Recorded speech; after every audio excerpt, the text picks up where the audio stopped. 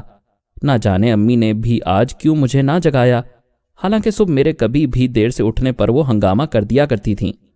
ناشتہ ہم نے شہر کی روایت کے مطابق بازار سے منگوایا، اور تھوڑی دیر بعد جب میں کپڑے تبدیل کرنے اپنے کمرے میں گئی تو دل بے اختیار کھڑکی کی طرف کھنچنے لگا۔ میں نے جلدی جلدی کپڑے پہنے، الٹی سیدھی مانگ نکالی اور کھڑکی کھول دی۔ آصف کی کھڑکی کے پٹ کھلے تھے، لیکن سامنے کوئی نظر نہیں آ رہا تھا۔ مجھے دکھ سا ہوا۔ 2-3 منٹ میں نے مختلف بہانوں سے کھڑکی کے سامنے گزار دیے۔ جب مراد بر آتی نظر نہ آئی تو میں اسکول کے لیے چل دی۔ سیڑھیوں میں پہنچ کر یاد آیا کہ پرس کمرے میں رہ گیا ہے۔ اس مرتبہ جب پرس اٹھانے گئی تو دل دھک سے رہ گیا۔ کھڑکی کی سلاخوں سے لگا آصف میرے کمرے میں جھانک رہا تھا۔ رات کی طرح زمین نے ایک مرتبہ پھر میرے پاؤں پکڑ لیے۔ مجھے کچھ اور تو نہ سوجھا، دیوار کی طرف منہ کر کے دوپٹے کا پلو مروڑنے لگی، لیکن کنکھیوں سے میں اس کو دیکھتی رہی۔ آصف کو شاید علم تھا کہ میں نے بہانے سے دوسری سمت منہ کیا ہوا ہے۔ میری نظریں اسی پر لگی ہیں۔ اس نے وہی حرکت دہرائی اور ہاتھ اٹھا کر ماتھے تک لے گیا۔ ہمارے درمیان فاصلہ اتنا کم تھا کہ میں اس کی آنکھوں کی حرکت بھی نوٹ کر رہی تھی۔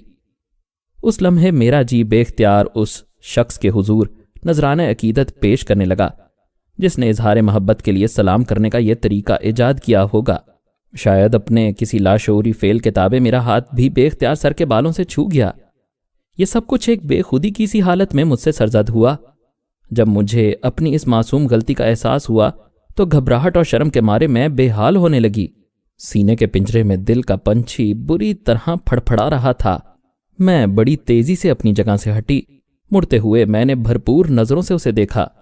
ہماری آنکھیں پوری آگہی کے ساتھ ایک دوسرے سے ٹکرائیں۔ خوشی سے ہم دونوں کے چہرے ہی گلناز ہو رہے تھے۔